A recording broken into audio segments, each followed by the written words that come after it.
度の腕で私の相手は務大家まない。好啊，又係我 W Hobby 啦。今次同大家分享嘅呢，相信呢就係呢個由虛擬走到現實世界嘅 Gundam Archive 裏邊只有5.5cm 嘅高達全塗裝嘅質感嘅莎莎比啦。究竟係點樣練成嘅呢？大家記得要睇落去啊！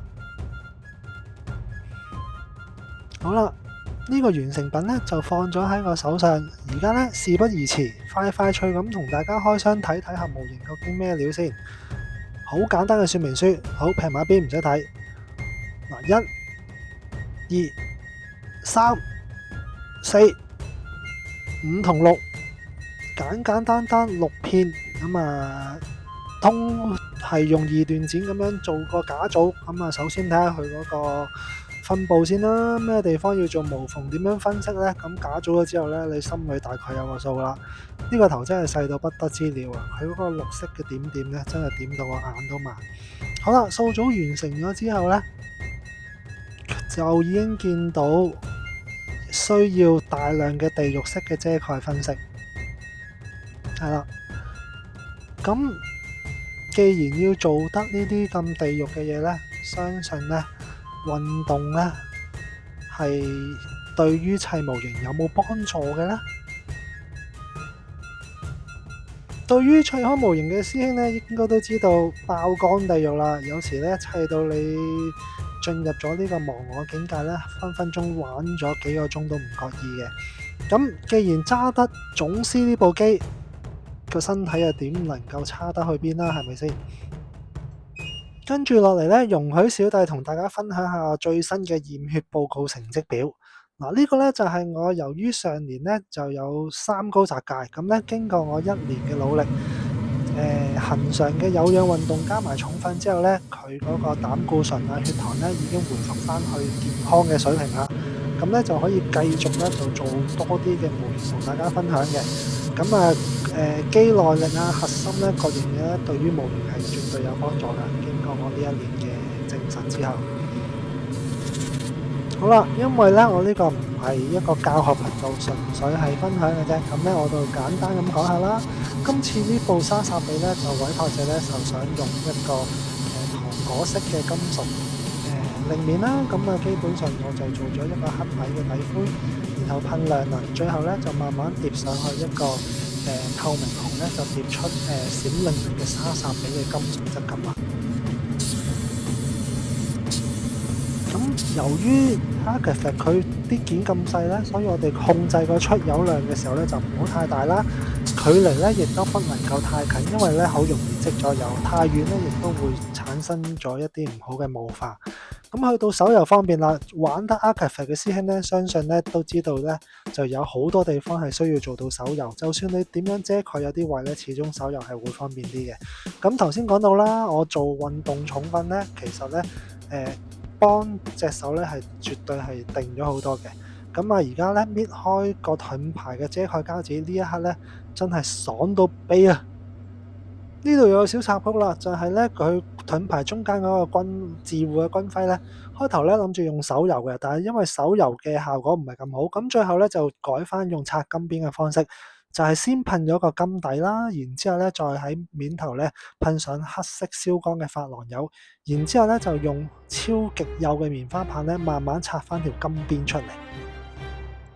好啦，由於影片咧就係俾啲精華大家睇嘅，咁所以咧好快咧就各部分已經完成咗啦，逐 part 咧同大家做個 close shot，慢慢俾大家欣賞下呢部 Gundam Archive 嘅莎莎比嘅細節啦。哇！呢個頭真係油到鏡頭睇唔到中間嘅眼珠啊！而呢個盾牌亦都係一個莎莎比裏邊嘅一個標誌性啦。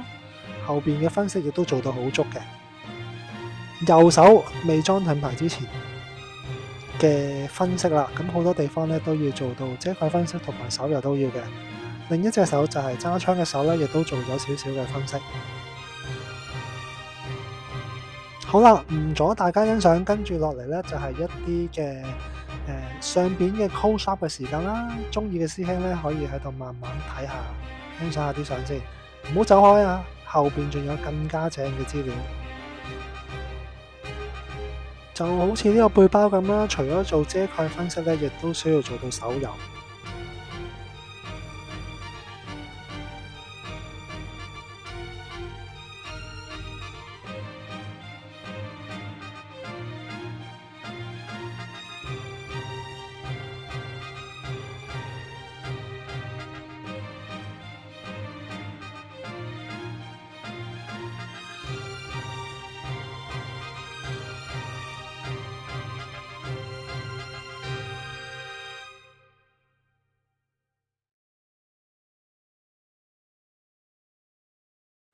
當完成咗呢隻莎莎比之後咧，放上手心嗰一刻咧，我有一種莫名其妙嘅感動，同埋之前嘅 New Gundam 放埋一齊咧，就感覺到呢一對嘅宿命之對決、馬沙之反擊裏邊，莎莎比同埋 New Gundam嘅嗰股嘅氣勢啦。而最近咧，亦都喺拼多多咧買咗個透明磚啦，咁啊好適合咧就放呢一啲 Gundam Artifact 嘅比例啦。咁擺完之後咧上去咧就個層次感又可以增加多少少啦。咁咧之後亦都會用多啲呢啲道具去拍片俾大家睇啦。如果大家中意我 WShoppy 分享模型頻道咧，記得多啲讚好訂閱同埋分享俾你身邊中意模型嘅朋友，推埋佢哋入坑，咁大家一齊玩啦。嗱，今次嘅莎莎比咧就主要咧就用咗兩段式去做一個層次對比嘅，外甲嘅身體啊嗰啲咧就用咗一個比較亮啲嘅糖果紅啦，而盾牌同個配包咧就用咗燒乾啊半燒乾去做翻個層次感嘅對比，而好多金色嘅部分咧就多數都係用手油上色噶啦。咁而黑色嘅部分咧，亦都係有手油上色啊，遮蓋分色都有用到嘅。咁呢部咧Gundam Archifact呢個系列咧就非常之適合鍛鍊技術啦。好啦，執咗10幾個鐘咧，就將呢個主體終於都做咗出嚟，擺喺大家面前嘅欣賞啦。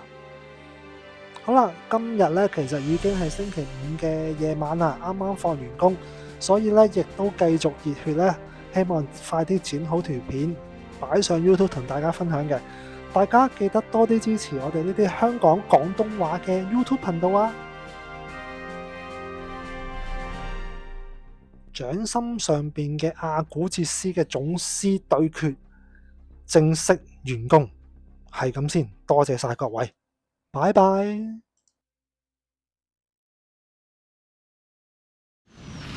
程度の腕で私の相手は務まないよ。直撃させる。そこか観念。今さら引くわけにはいかん。